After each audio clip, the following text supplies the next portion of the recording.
Mr. Sullivan. Mr. Organizer. How are you, sir? Great. I'm looking out on Cape Cod Bay. Oh, perfect. Yeah. Beautiful. Beautiful today. How many years in a row is this for you in Cape Cod?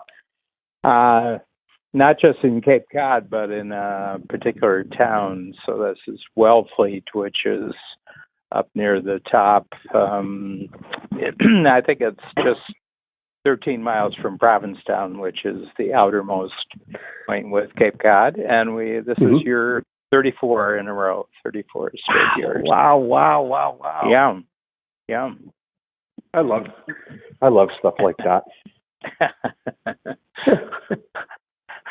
Well, you think about that. The first year that I went to Wimbledon, it was kind of an interesting time period for me because it was right around the time that under your conversations with you, I started really being exposed to or understanding my appreciation for the longevity of something, like just how long Wimbledon had been around, right? Consistently every June for however many years, Right. Just and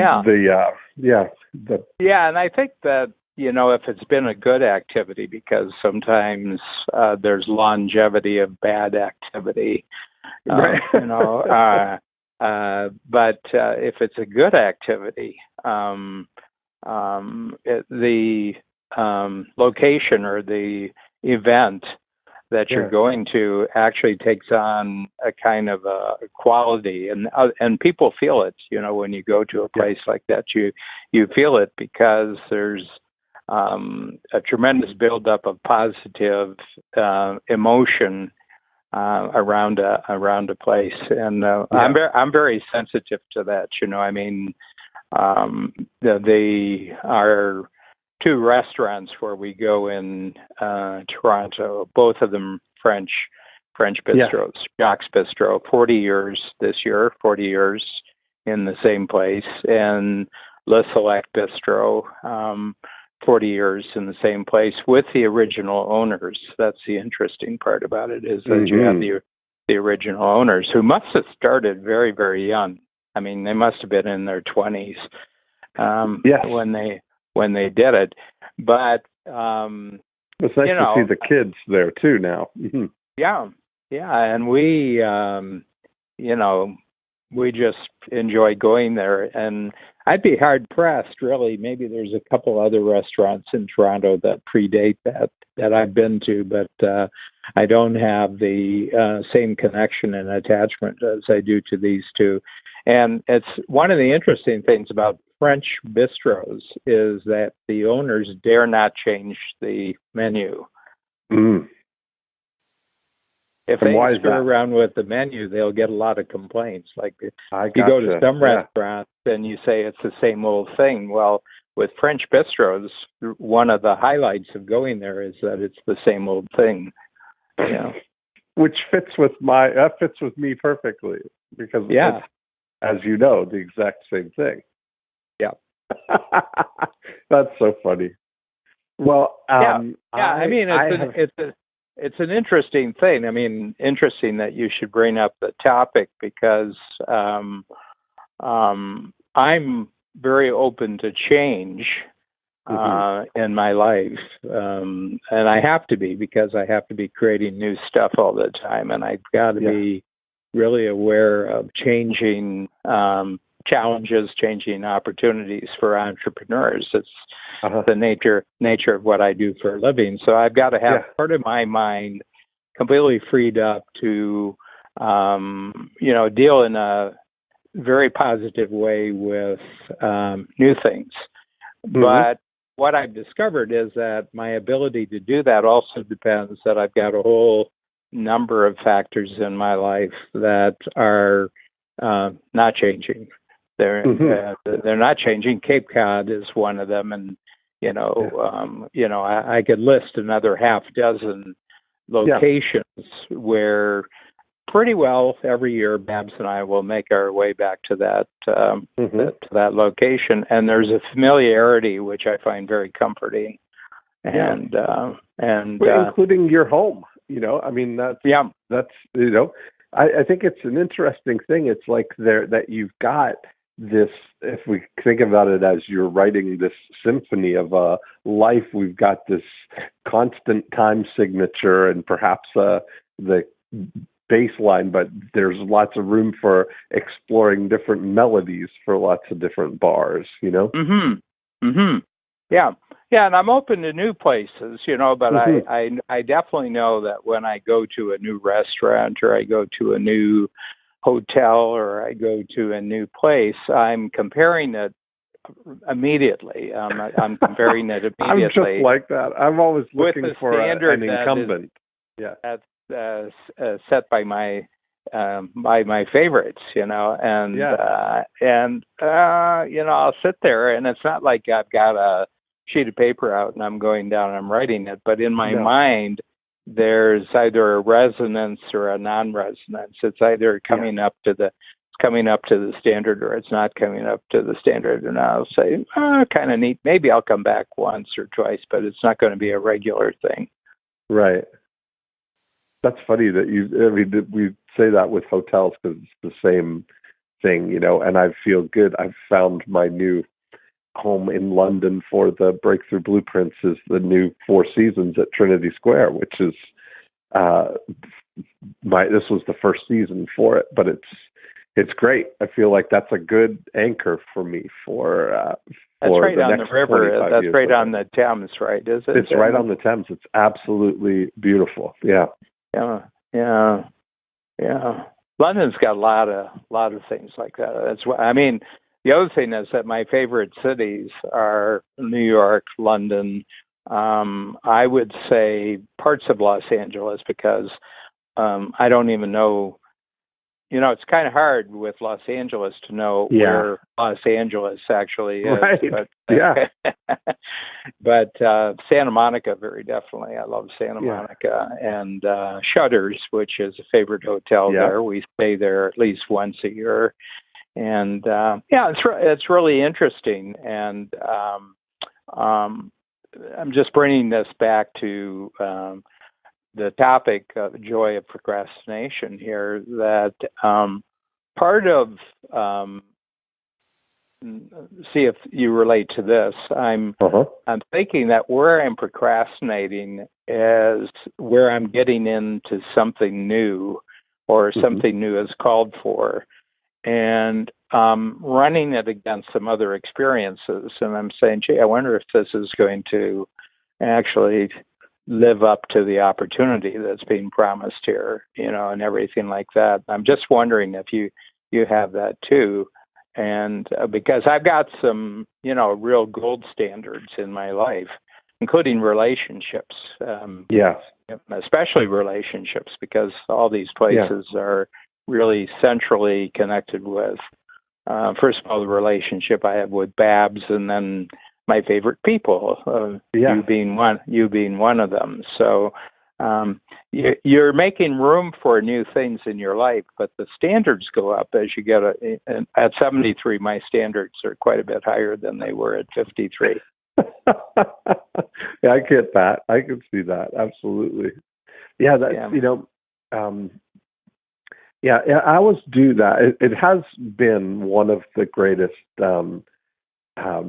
perspective changes that you've been instrumental in helping me with, is that longevity, that 25-year vista, and looking for, I crave it. I long for that permanence. I look for things like that. So I am open to new things. So I love it. Yeah. I've had a couple of really exciting kind of developments since the last we spoke. Yeah. Related to the things that we've been talking about our recognition that for both of us, the highest level thing that we can be doing is in conversation. That's really the thing that is the greatest. Now, I have had a couple. Which one do I start with here? So I've had a couple of situations where thinking about that conversation, that being in a conversation about something is an instant procrastination catalyst out of that. It's a breakthrough, absolutely. And so what I've done, in addition, I love how we're kind of layering things on top of here. So I can say to myself, what have you got for me today? And I can get the top three things. And then my immediate action is, how can I get in a conversation about this in the first 60 minutes of my day here? Yeah. And I'll tell you, it's just such a catalyst. Yeah. Because I've recognized now that in conversation is real time, and it's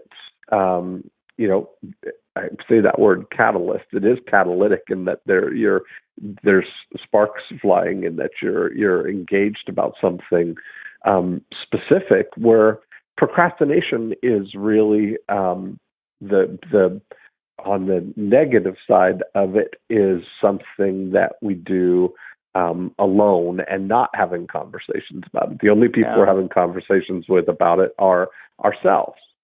In a guilt and shame type of way. I should do this. I really need to do this. I got to get around. Okay, I will. So you're negotiating and playing games a lot of places with yourself. But if I'm able to identify what it is and then immediately say, okay, who do I need to, who's the best person to have a conversation with about this?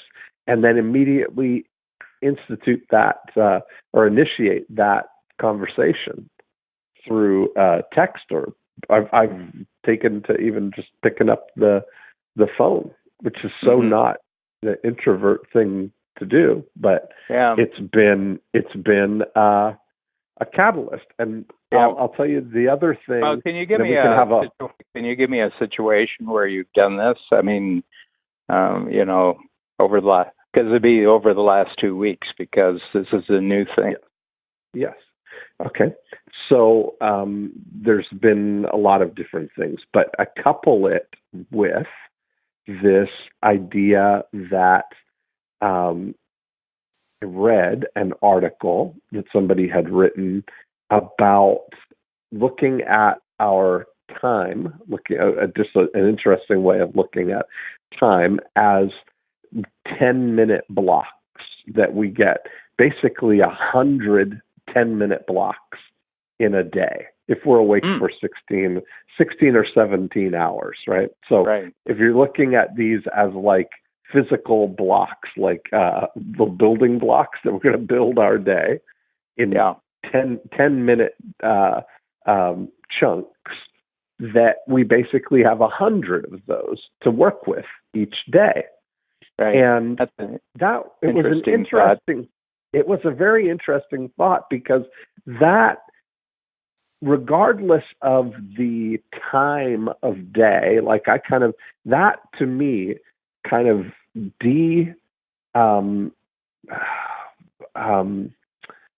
what's the word I'm looking for? But it kind of like took out the hierarchy of it, took out the chronological element of it, I guess.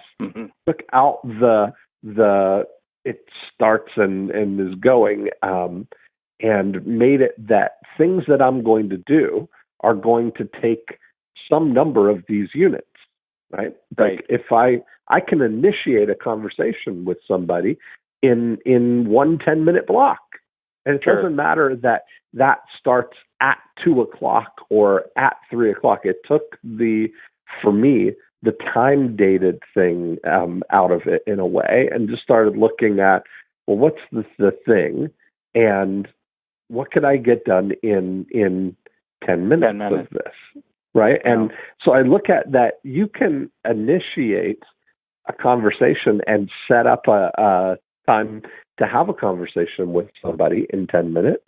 You can, in 20 minutes, is a pretty good amount of time to have a real significant conversation with somebody. Yeah. When you really think about that. The aspect about it is that you can really brainstorm something in 10 minutes.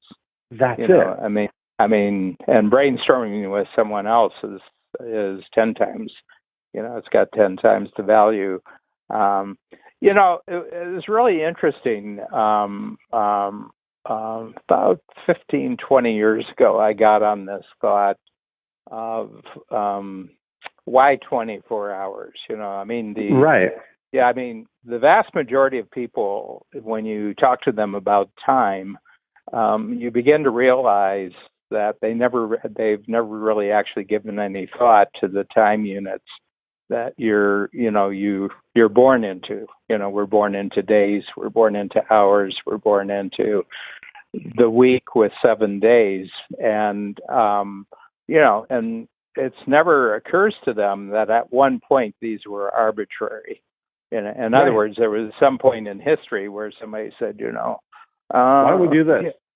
Yeah, why don't we just break the days down into this number of hours? A lot of the time system that governed, life over the last 1,000 years anyway, really started in the monasteries in Europe. These were Catholic monasteries, and they had the hours of the day. They actually, that for the first hour you did this, the second hour you did this, third hour, and it was regular every day.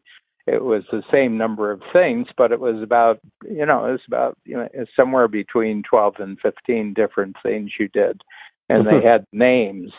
And these monasteries were incredibly productive because, a significant part of each day was actually doing work, and they were like little factories. They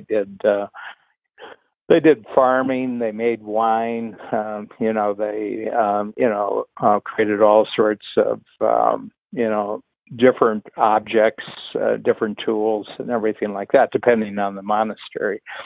And that went along until clockwork started, and which, somewhere around, 1200 or so, where, and I think it came from the Middle East or China originally. Somebody had worked out clockworks where you could get a mechanical thing, which more or less kept repeating, hours, it repeated days and everything like that. It wasn't exact because it was mostly geared to the planets and to the sun, and that went through all the way up until the late 19th and early 20th century when they could get atomic time. They had figured out all of our clocks are based on atomic time. It's the erosion of a particular element. I forget which element it is, but it's absolutely regular. And so, you have clocks now that are within a second over a 20-year period. They lose a second, which for most purposes is pretty good. And everything else. But the point that I'm making there is somebody made up the system somewhere, one day there wasn't the system, and then the next day somebody made up the system, and then that person started using the system, and then gradually talked to a lot of other people and say, this is a better way to keep time than anything before. But we're born into that. We're born into language, but every word that we use at one point didn't exist. It was made up. And, math tables and everything that we take for granted. So there's nothing more arbitrary about your 110-minute periods in a day than any other time system. Right. That's exactly true. And I think that whatever that works, there was something that stimulated in me that the novelty of it, or the, as a quick start, liking new ideas and new ways to think about things and to see how that could apply. And so it's really been very interesting. Even things that don't take that you don't look forward to can take less when you realize that it's really just 2 units. If you think about it that way, that it's going to be 20 minutes, this could be over, sort of thing. Yeah. Like one of the you can combine them so you could have 3 10-minute periods. Yes, of course. Something might take. This is how many blocks. Yeah, and you get those 100 no matter what, but they're going away as it goes, kind of thing. Like you didn't do anything. You did something with the last 10 minutes, but it's okay. Like you and I, we're recording this podcast, and we're 2 10-minute blocks, 2 10-minute units into it right now, and it's been already pretty fascinating as a conversation. But you look at it at the end of this. The interesting thing about it is that you're giving yourself a unlimited structure in which to operate. I think a lot of procrastination comes about because we experience time as an unlimited structure. That's exactly right. And we think that something may take longer. So, like one of the examples that I had a couple of situations where I needed to, typically I try and avoid having to do anything administration-wise with anything to do with my stuff. And so I have, fortunately, Lillian, can, in most situations, do everything. But then there are certain things that I have to do. And I kind of tend to procrastinate those things, and so I've had this toleration for some time that, and I call it toleration. We have these list of things where they're there and they niggle at us, but we tolerate them because they're not painful enough to do anything about, So one of I'll call it, and it could be something simple like a jiggly doorknob or whatever. We tolerate it. It's not perfect. We tolerate it, but we're not ready to do anything about it yet. So I have I use a online banking app for my iPhone for my Bank of America, and there were a couple of things that have come up banking-wise lately that, because I'm the account holder and the signer, that they require me to do them, and I continually put things like that off, Yes. And then I just realized that one day I was like, you know what, I'm just gonna if I start right now, I can have this done in 2 units. If you think about it, right? Like probably there's a good chance I can have it done in 1 unit, and it's certainly in 2 units. And that's exactly what happened. That it ended up taking 16 minutes to get this whole thing happen, which, in the context of those 2 blocks, that it's done. And there was something. While I was doing it, I was also able to have them set up my link some accounts for my view on my app, so that I only have to log into one thing and I can see everything. So I was able to handle the thing that I needed to handle, plus make an improvement on something that's been another toleration, that I've had to log into different accounts to see different things. So now I have one login, I can see an entire snapshot, and I handled the opening up the new, linking the new account that I needed to do as well. And it took 2 units, and there was no delay in it, Yeah. What it's getting me, time is a real skill, because,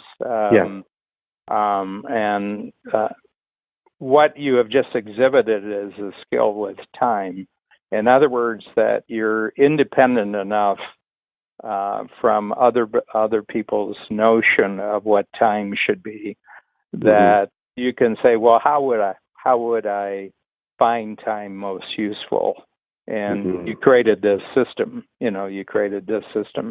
And Joe Polish at the Genius Network has done the same thing. That if he had speakers who each gave a 30 to 40 minute talk, I would wear out really, really quickly. Yeah. But the vast majority of the speakers there, I would say all except for maybe 2 per day, have to give their talks in 10 minutes. Yeah. A 10-minute talk. And you've given 10-minute talks. I never have because, generally Joe will give me, an hour or something with a thing. But you've done some really brilliant 10-minute talks, and and there's been some painful 10-minute talks. There really have. You're right. I find myself about 3 minutes into a particular 10-minute talk, and I say, wow, boy, I never realized how long 10 minutes could be. And some of them just zip by because they're so pleasurable. So first of all, there's the aspect that we experience time as a quality as well as a quantity, like it's good or bad time. And the other aspect is that you can pack an enormous amount into something, a beginning, a middle, and an end, if you know that the end has to be there by the 10-minute mark. Yes. I agree. I like that format. Did you find yourself when you were dealing with the bank being very conscious of when the first 10 minutes was up? I found myself I wouldn't say that I was like clock watching, but I was sort of aware of time, and I realized, it's progressing. And my dream was that it would be done in 10, but then I realized, like I said, it was 16 minutes, but it was done, and I got something extra out of it. Yeah, you got an extra bonus. Yeah. So you got 2 things done in an average of 8 minutes each. And it was really in a period of time that I didn't really have anything else that it was. I find that if I'm as we're having these conversations and as I'm looking at them, I have come to the realization that for years and years I have maybe been guarded with my time in protecting it from obligation and blocking it off, sort of thing, right? Thinking that as a true creative, I don't want to have any constraints, kind of thing. I want, knowing also that, feeling like I need to have all that time free so that at some point I'll get down and do something, because it's been my struggle to actually get stuff done, to ultimately procrastinate on the things. And so this has been an interesting thing to put more sort of, I've been experimenting with that shattering of the chronological thing, that it's 11 o'clock or 12 o'clock or 1 o'clock or whatever it is, and just being aware of the units. That's been the experiment that I've been having, right? Like thinking about what can I do, and let's just do that right now. And if I need to take a little break in between, I've also discovered that that certain things, like going to Starbucks or taking a break, that there's 3 or 4 units of that is a great amount of time, Well, it brings up another interesting, because I'm always looking for criteria for making judgments. I've always had a passion that they're being aware of the actual scoring standard that you're using when you're evaluating whether something is worth doing or not, And you've just introduced a really interesting one, and I haven't really, I'm just bringing it up because I haven't really thought it through, but it just struck me that there's a new standard. Is it worth 10 minutes? In other words, that if something comes up, because you've now created a new way of looking at time, you could say to yourself, interesting idea. I wonder if it's worth 10 minutes thinking about, and you say, nah, I don't think so. And instantly it's gone because it's like a bug on the windshield. The wiper just came off and got rid of it because it's not worth 10 minutes. And so that introduces a whole new factor again, and this is qualitative. We're adding qualitative to you've created a quantitative standard. Now, if you add quality to it, you say, sure, that'd be worth 10 minutes. I'll just I've got this great studio clock that's silent. And you can just see it's a dial, and as the minutes progress, it's a red circle that gets revealed. And, when you get to, usually mine I take it to the 50-minute mark, and then that'll make sure that I get it done in an hour. But,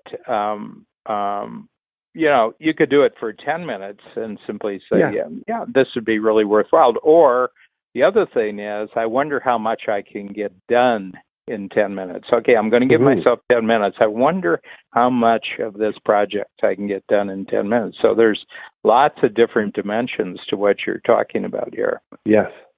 And it's funny that, we think the same way in that's, I've found you can make a good, a top 10 list in 10 minutes. You can brainstorming something for 10 minutes, you can get absolute clarity on something, right? It's almost like a mini impact filter in a way. Certainly you can think through and define what something, what would do, and maybe estimate the number of units that it would take, or number of blocks that it would take for something. You've mentioned before that your impact filters take about 30 minutes, right? To go through. really well filled. I mean, I really, where I'm maximizing the use of each of the 13 boxes. On the thing. I mean, 30 minutes at the most. But I always say it's 30 minutes that probably saves you 30 hours. One is that it saves you from spending 30 hours of time, because in doing the impact filter, you make a clear decision that you're not going to go any further than the thinking. The other thing is the 30 hours you would spend if you just kind of brought it up. You introduced some activity that required other people's time or your own time, where at the end of 30 hours you hadn't really gotten a handle on it. And I had a lot of those in my life where I just casually went into something, and then I involve someone else. Hey, I've got a thought, and then they bring in thoughts that aren't really related to the thing that I'm thinking about, and then it starts getting confusing. And then they say, well, let's have another meeting on this. And so then, this probably describes the entire activity of any national government. Yeah, right. Let's have a meeting to discuss the meeting we're going to have, or let's have a meeting to discuss the meeting we just had, where in none of those meetings does anything get decided on. I would bet. I mean, I think, because I've been experimenting with 10 minutes. I think that if it was in a conversation, because that's where I'm leading towards, right, is that the thought process of who can I have this conversation with about this, and then taking one unit to get clear on what the outcome of that conversation or how to communicate within that conversation makes what could have been a longer conversation happen quicker, because you're able to get right to figuring out what to do. Yeah, the other I just thought another dimension to it, the fact that you're giving yourself 100 in a day, 100 10-minute units. Yeah. That's an abundance of time.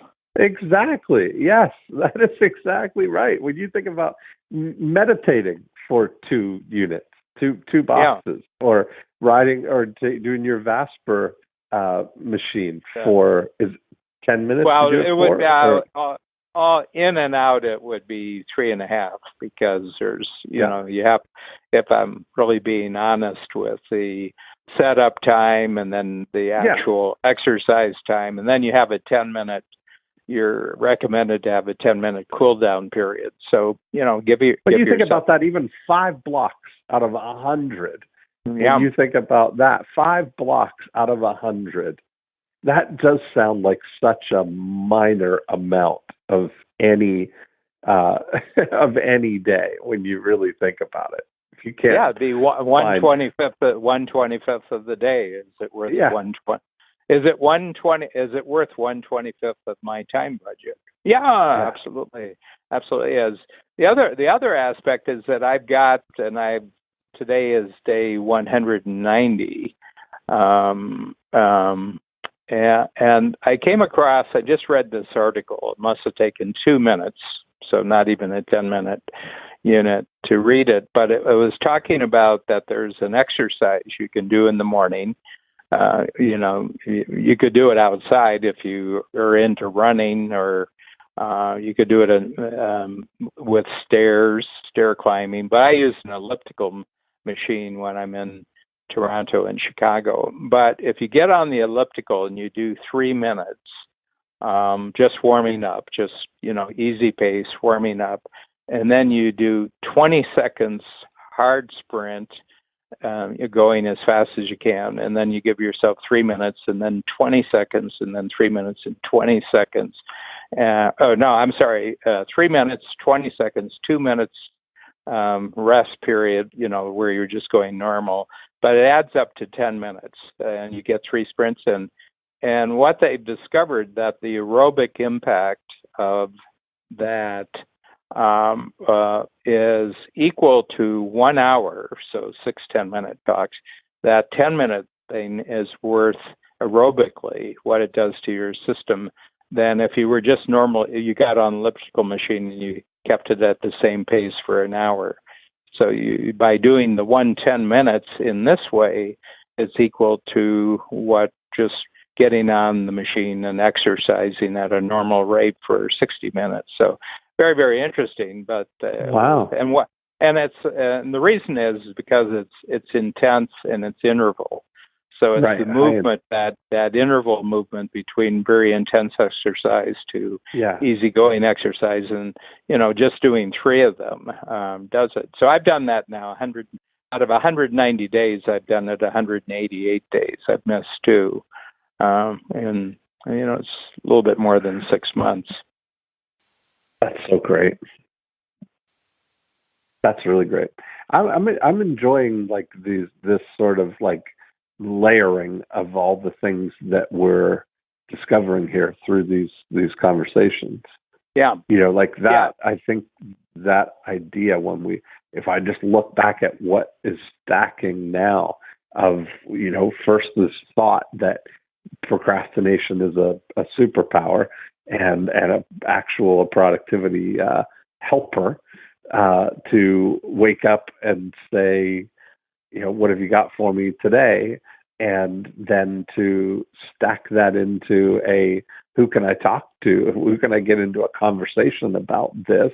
And how many units of how many blocks is this going to take? And it's really interesting, like in 10 minutes, you can write a really thoughtful reply to an email in 10 minutes.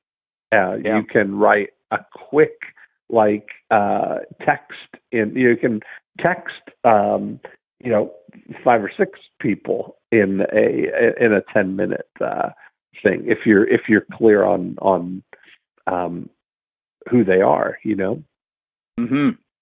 Yeah. But it's pretty interesting. I think the big thing is that you're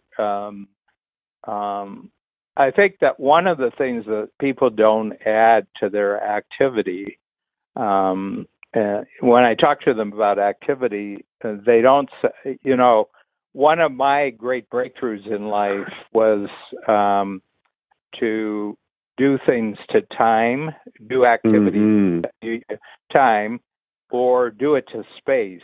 And I'm specifically thinking about the 3 years that I spent in an ad agency. So I was with one of the big global ad agencies for 3 years. And the neat thing about advertising as the school that teaches you how to write is that before you know what you're going to write, you know how much time the resulting recording is going to take, or the video is going. You're writing a script for an audio commercial or a video commercial. But the first thing that it's 15 seconds, it's 30 seconds, or it's 60 seconds. In Europe, they have 120-second commercials, but not in usually not in Canada and the United States. It's 60 is the longest.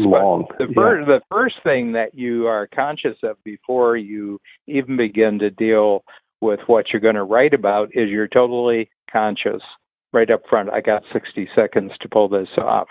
And the best commercials pack the most persuasive power in 60 seconds, and there's a real art to this. I mean, the really great people can, they're just incredibly economical with language, and psychology, because advertising is very much psychology. Or what I do with my books. So I just, when you come to your workshop in the first week in September, I'll have my 10th book in 11 quarters, my 10th book out. And the reason why it works is that the actual spacing of the book, that is, how many pages there's going to be, is predetermined before I ever start writing the topic. And the order is predetermined. There's an introduction, there's 8 chapters, there's a summary, and then there's a section on strategic coach, which we just look at to see if it needs any updating, but it usually carries over at least 95% from the previous book. So we know this before the topic is even explored. I know exactly how big the books. I know exactly, how many sections. I know how many pages of cartoons that we're going to have, and I think and because that's known, I can build incredible amounts of teamwork around it. Yes, exactly. I think that's and I mean, to see the process like week after or quarter after quarter, how each book has added some new improvement to it too. I've noticed, like when you start to think about now that if I just think about the things that you've added in that, the audio book being available and different than just the transcript of the actual book. The other thing we did is that we were trying to be totally faithful in my video of it, and then I said, why am I doing that? They can already read the text, so why don't we make the video? And it's a Shannon Waller and I, and we just sit very comfortably in Bab's office and we're videoed. And then Shannon has about 5 key questions or observations that wrap up the whole book, and we put it together in maybe about 30 minutes, 35 minutes, the whole thing, rather than me going chapter by chapter and explaining what the person can very easily get just by reading it. And, you can read the whole book in an hour. So I was finding my my explanation of it was taking an hour and a half.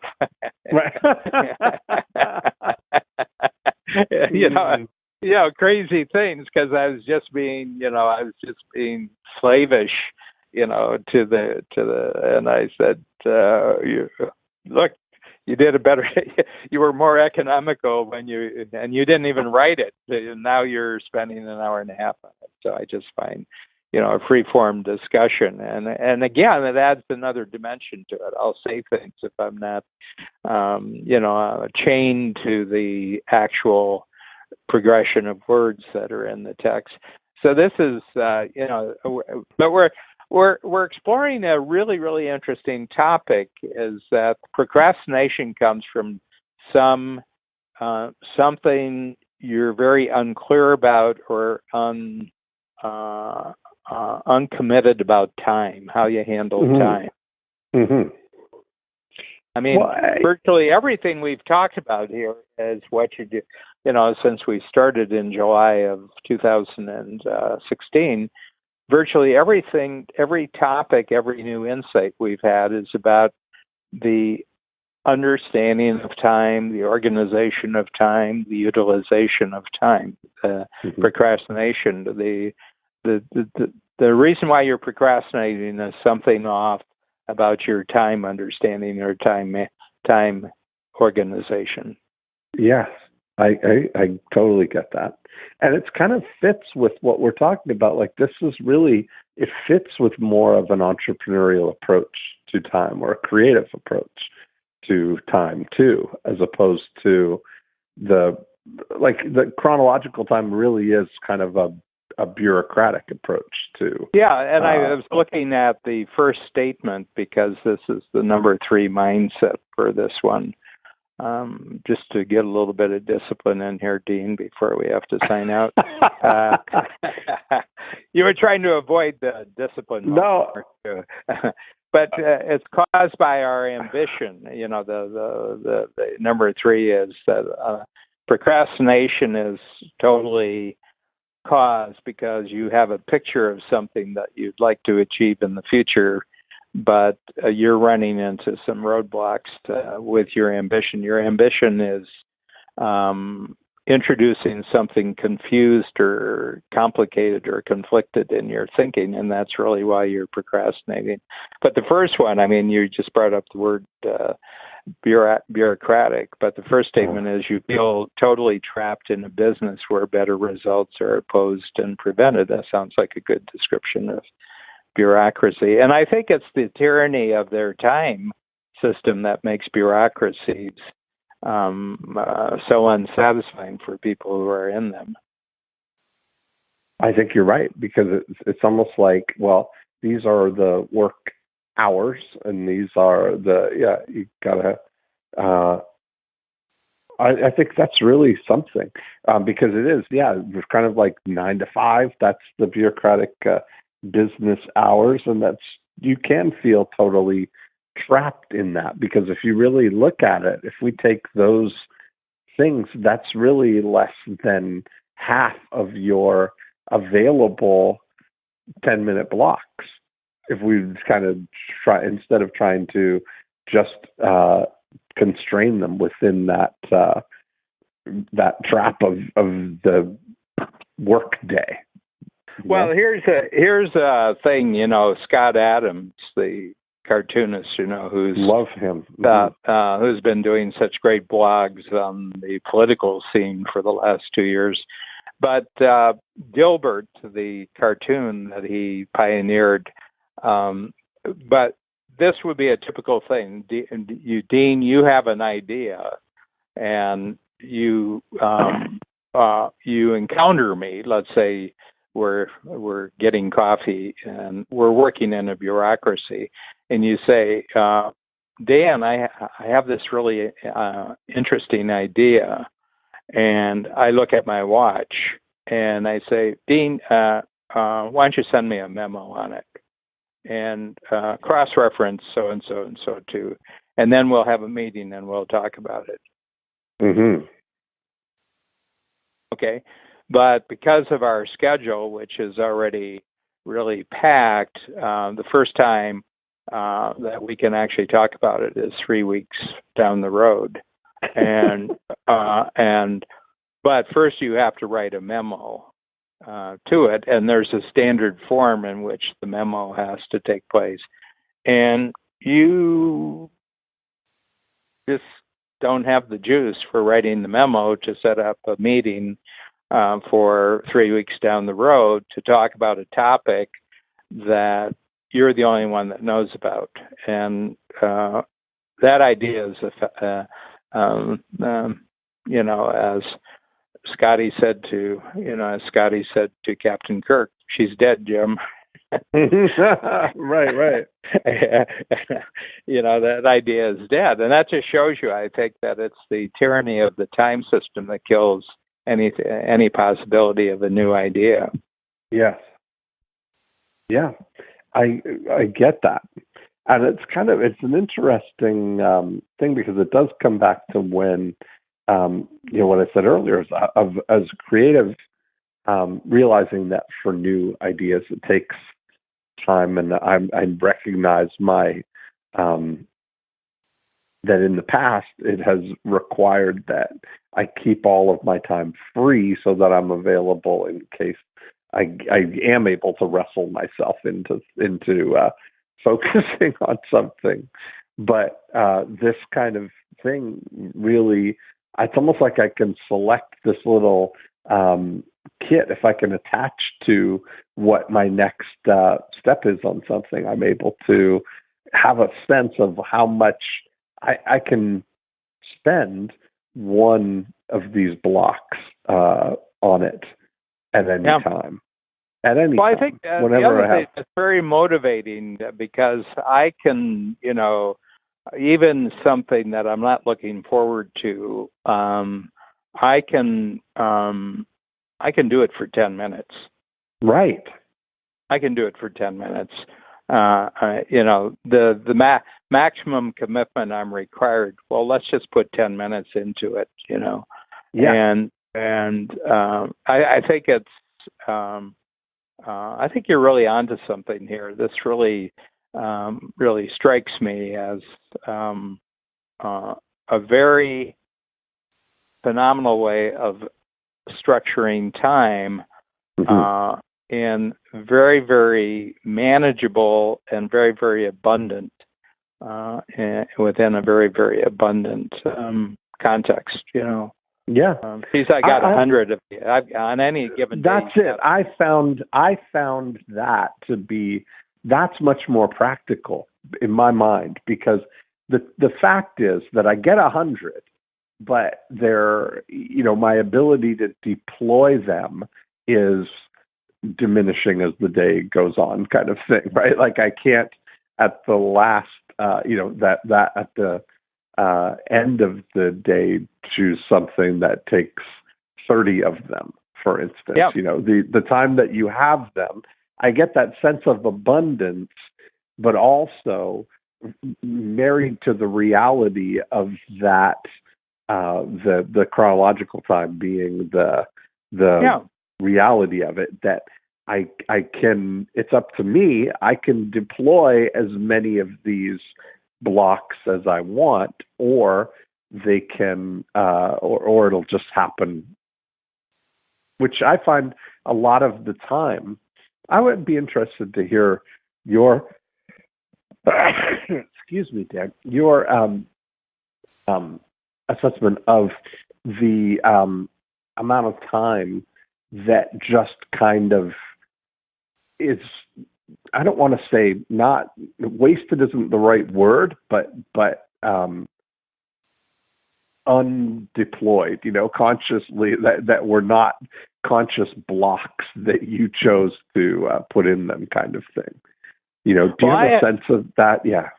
Yeah, I have a lot, and I build a lot into every day, when I'm not, and I've gotten really good at not seeing it wasted, because I created that structure of 3 important things a day. If I get 3 important things a day, that's 100%. If I get a 4th one, I'm into bonus territory. But the other thing is that when these things are in the schedule and they involve other people, I have a rule for Anna, who's my Uber scheduler, a terrific scheduler, that I can never have 2 meetings closer than a half hour, the ending of one and the beginning of another. That makes sense.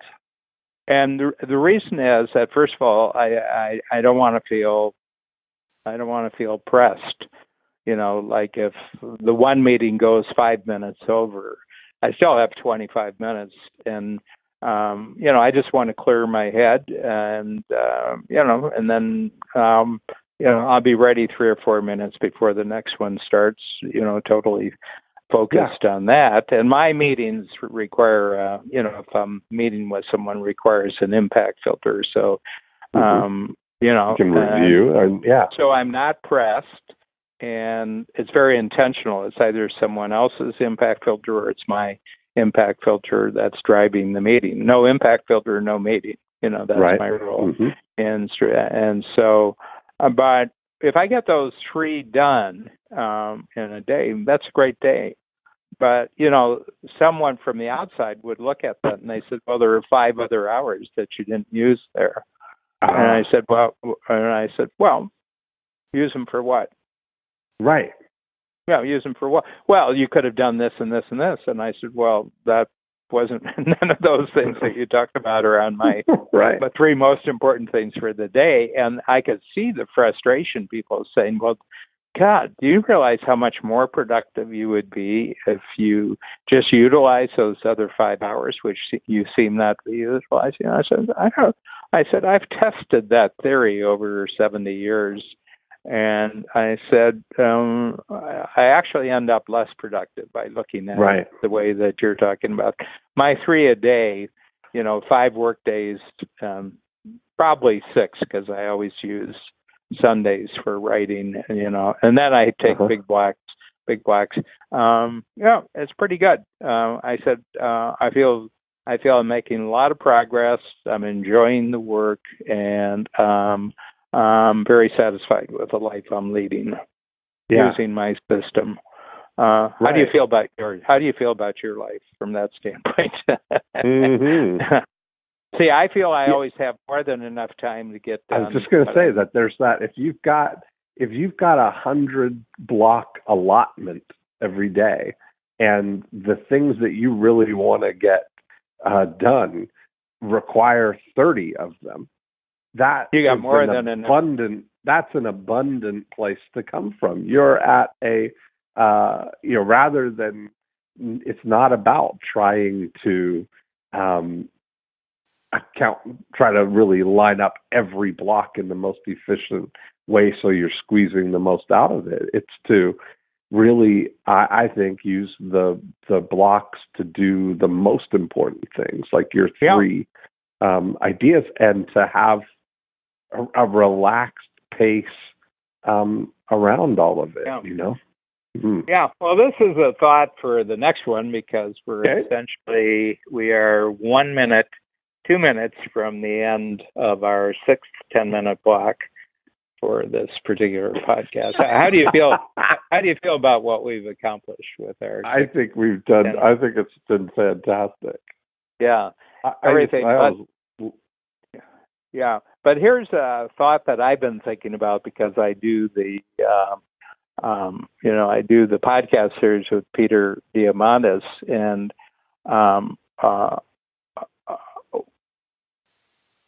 what I've noticed is about this whole concept of abundance, that if you don't have a feeling and proof that you have an abundance of time, you're not going to have a feeling of abundance of anything else in your life. That it starts with a sense of abundance of time. No abundance of time, no abundance of anything else. That's fascinating. Well, I feel I'm going to develop that thought a little bit more before. I think our next one's scheduled a week from today, so we're. I love it. Yeah, but I'm just more and more, and I have to tell you, if you feel that you have to compete with technology, I can guarantee you don't have a feeling of abundance of time, because those suckers, they just double the game every 2 years or every 18 months, and they take the size. So there's something weird about the way that people are handling time around technology, and I don't think they realize that interacting with technology actually takes away all the sense of abundance of time. Wow. I'd love to hear more about that. Yeah. No, it's just a thought that struck me within the last 30 seconds. See, that's really 1/20. That was 1/20th of the 10-minute. Yeah, exactly. Lack of time, and I had that thought. So anyway, this is for further talking. But I've loved this. What's going to happen to me? I'm going to be conscious of this between now and when I see you or talk to you the next time, and I'm really going to see what it actually does to the way that I'm handling my days. But this has been terrific. I love it. As always, Dan. Yep. So we're creating all sorts of new stuff in this one. That's it. Well, you enjoy your last week in Cape Cod, and then I will talk to you next week, and I'll see you very shortly here. Yeah. See you. Okay. Okay. That's thanks. right. Bye. Thanks, Dan. Bye.